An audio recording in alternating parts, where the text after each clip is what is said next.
Hi friends, welcome back to my channel. ఈ వీడియోలో స్వేచ్ఛ అంటే ఏంటి, విచ్చలవిడితనం అంటే ఏంటి, ఈ రెండిటి మధ్య డిఫరెన్స్ ఏంటి అనే టాపిక్ గురించి డిస్కస్ చేద్దాం.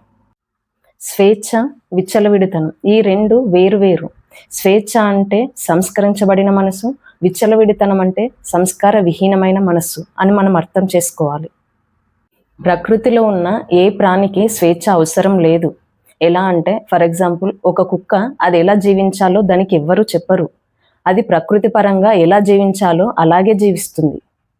కానీ మనిషి మాత్రం చిన్నప్పటి నుండి రకరకాల కండిషన్లకి లోబడి వేరే వాళ్ళ చెప్పు చేతల్లో పెరుగుతున్నాడు. ఎలా అంటే ఫర్ ఎగ్జాంపుల్ పెద్దవాళ్ళు చిన్నపిల్లలతో అలా చేయొద్దు, ఇలాగే చేయాలి, పెద్దవాళ్ళు వస్తే లేచి నిల్చోవాలి అని కండిషన్స్తో చెప్తూ ఉంటారు.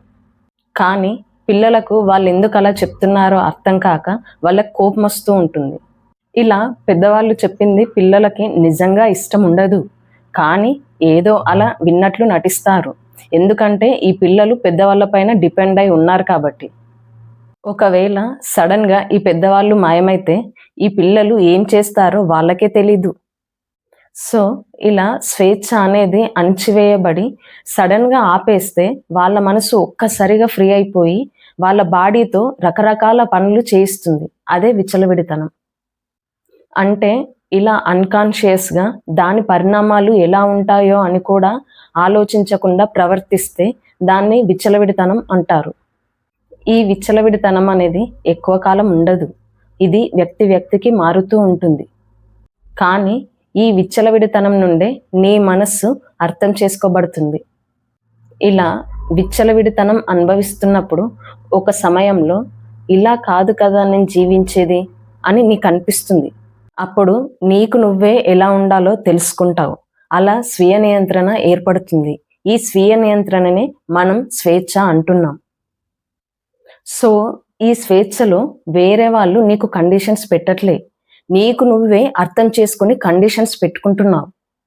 ఇలా కొన్ని షరతులు నీకు నువ్వే పెట్టుకొని వాటిని అర్థం చేసుకుని జీవిస్తే అది స్వేచ్ఛ. కానీ వేరే వాళ్ళు షరతులు పెడితే అది స్వేచ్ఛ అవ్వదు, అది బంధనం అవుతుంది.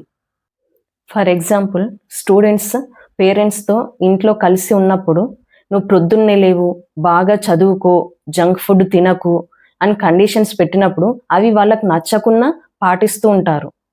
కానీ కాలేజ్ చదువుల గురించి పేరెంట్స్ని వదిలి ఫ్రెండ్స్తో కలిసి ఉన్నప్పుడు ఒక్కసారిగా వాళ్ళ మైండ్ ఫ్రీ అయిపోయి ఎక్కువగా మధ్యాహ్నం వరకు పడుకోవడం, పదే పదే సినిమాలకు వెళ్ళడం, ఫ్రెండ్స్తో ఎక్కువగా జంక్ ఫుడ్స్ తినడం, ఇలా ఇష్టం వచ్చినట్లు చేస్తూ ఒక విచ్చలవిడితనాన్ని అనుభవిస్తాడు. ఎందుకంటే అదే స్వేచ్ఛ అనుకొని అలా చేస్తాడు. ఇలా చేస్తూ చేస్తూ ఉండగా ఒకరోజు అర్థమవుతుంది, ఇలా నేను చేసేదంతా వేస్ట్ అని తెలుసుకుంటాడు. అప్పుడు పేరెంట్స్తో ఉన్నప్పుడు ఎట్లయితే ఉన్నాడో అంతకంటే ఎక్కువగా ఇంట్రెస్ట్తో ఉంటూ స్వేచ్ఛగా సామరస్యంగా జీవిస్తాడు. ఇలా ఈ కండిషనాలిటీ బయట వేరే వాళ్ళ నుండి రాలేదు, నీలోనే పుడుతుంది. ఇలా విచ్చలవిడితనం, స్వేచ్ఛ, తర్వాత ఇంకొకటి ఉంది, అదే జీవన్ముక్తి అంటే లిబరేషన్. ఇలా నీ షరతుల్లోని స్వేచ్ఛను బేషరతుగా నువ్వు అనుభవిస్తూ నువ్వు జీవిస్తే నీకు జీవన్ముక్తి కలుగుతుంది. అంటే ఫర్ ఎగ్జాంపుల్ ఒకప్పుడు నీ పేరెంట్స్ నీకు గోల్స్ సెట్ చేసినప్పుడు నువ్వు బందీగా ఉన్నావు. నెక్స్ట్ నీకు నువ్వే గోల్స్ పెట్టుకొని నువ్వు స్వేచ్ఛలో ఉన్నావు. కానీ ఒకసారి నువ్వు పెట్టుకున్న గోలు నువ్వు రీచ్ కాకపోతే నువ్వు బాధపడ్డావు అనుకో, మళ్ళీ నువ్వు పెట్టుకున్న కండిషన్స్ తోటే మళ్ళీ నువ్వే బాధపడుతున్నావు. సో ఇలా నువ్వు అనుకున్నది అయినా కాకపోయినా నువ్వు ఎలాంటి బాధపడకుండా నువ్వు మళ్ళీ ప్రయత్నం చేసావనుకో, అప్పుడు నువ్వు జీవన్ముక్తిలో ఉన్నట్టు. సో కన్క్లూజన్ ఏంటంటే ప్రతి ఒక్కరు కూడా స్వేచ్ఛగా జీవన్ముక్తిలో తమ జీవితాన్ని హాయిగా ప్రశాంతంగా గడపాలనేదే నా ఉద్దేశం. ఓకే అండి, ఈ వీడియో మీకు నచ్చినట్లయితే వీడియోని లైక్ చేయండి, ఛానల్ని సబ్స్క్రైబ్ చేసుకోండి. మరొక టాపిక్తో నెక్స్ట్ వీడియోలో మళ్ళీ కలుద్దాం. బాయ్.